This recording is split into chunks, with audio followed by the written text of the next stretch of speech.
सच्चाई की जीत। गार की दीवारों पर अहमद और ज़ैनब के अक्स नमूदार हो चुके थे।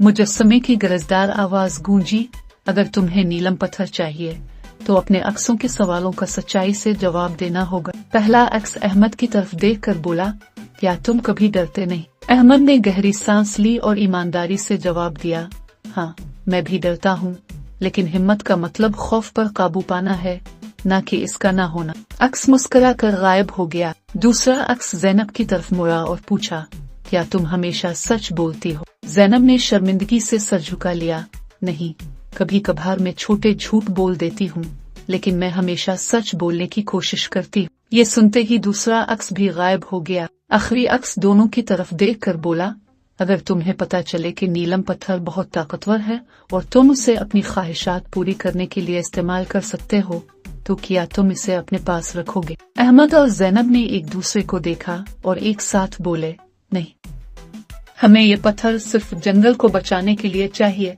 न कि अपनी ख्वाहिशात के लिए। जैसे ही ये अल्फाज अदा हुए, पूरा गार नीली रोशनी से भर गया और नीलम पत्थर हवा में बुलंद होकर अहमद के हाथ में आ गया। मुजस्समे ने सर झुकाकर कहा, तुम सच्चाई और ईमानदारी की आजमाइश में कामयाब हो गए।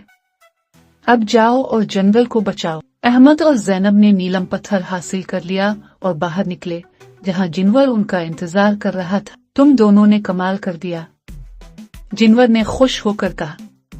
उसने नीलम पत्थर को पकड़ा और जैसे ही इसने जादुई मंत्र पढ़ा, पूरा जंगल रोशनी से भर गया।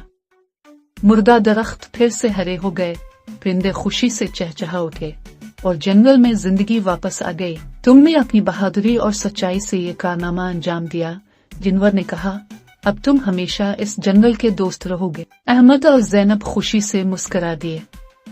इनकी सबसे बड़ी मुहिम जोई कामयाब हो चुकी थी। इख्तिताम।